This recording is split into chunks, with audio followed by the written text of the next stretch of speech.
Let's do this. Here's a reality check for the people that don't understand why it's so easy for me to get weed. In 2004, I used to hang with this nigga named Duran. I be with Duran, and me and Duran like to smoke the Gan, right? Because in 2004, those were the most popular weed.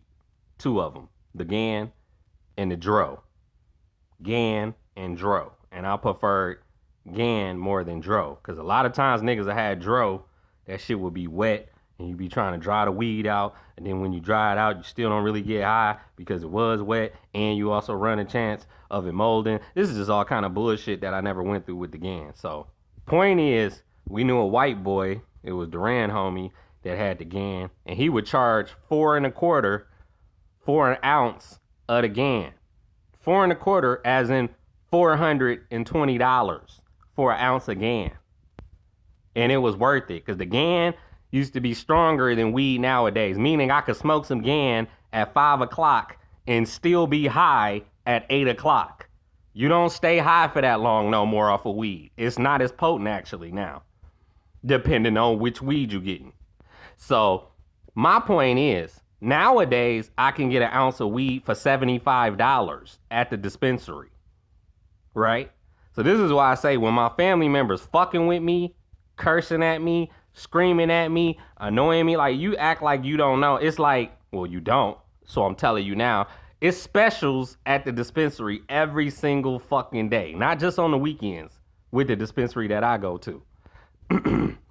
So you can imagine, on my birthday, I'm gonna have double the specials. The specials that are just every day, and the fact that it's gonna be my birthday this weekend coming up. So of course I'm gonna be high as fuck. I'm not paying the full price for nothing. I never do, though, even when it's not my birthday. Is why I'm gonna keep smoking. The chick last night asked me, like, you think you gonna ever stop smoking? I'm like, nope. I'm always gonna fucking smoke weed. I'm always gonna smoke weed as long as I'm around the people I'm around in Southfield. Now, if I move out of Michigan, maybe there's hope for me not smoking as much, but I still would not stop completely. I would never stop cold turkey. I don't see that happening. But if it does happen, I'm sure it would be because of a job opportunity. The friends that I have that stopped smoking weed completely, it was because it was a job that drug tested and they knew I got to cut this shit out if I want to make this amount of money. If they offer me the right amount, then yeah, I'll sacrifice it. But if not, no, there ain't no reason to stop. And most of the jobs are shitty here in Michigan, so I seriously doubt it. Like, the jobs paid more in Alaska. This is why I always say Alaska is better than Michigan. All the jobs in Alaska was $20 and up. They'll still pay your ass $8 an hour here in Detroit. You will see on the news all the time how they say they need to raise the minimum wage and they've never done it, even though they say that every single year. They're like, just get a job that offers overtime. You missing the fucking point. That even with the overtime, it's still not enough. At the cost of living, the cost of living keep going up.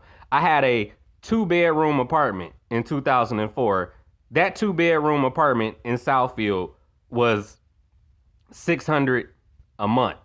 $600 a month, and that was too much for me. My check was only $300.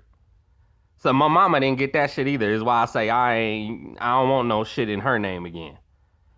She didn't get it. Like, when I give you my check, I'm broke. I don't have no more money. It ain't like, oh, I just gave you my check and I still got some other money, which is why I had to sell weed to have money, because she was taking my whole check for rent, and that was still only half of the rent. She was paying the other half. So I'm like, that'll never fucking happen again. I don't mind living in Detroit. I'll just get a 1-bedroom apartment in Oak Park or Detroit or somewhere else besides Southfield, because Southfield is too fucking expensive for me. For me. I never worked at Chrysler or Metro Airport like my parents. I can't afford that shit.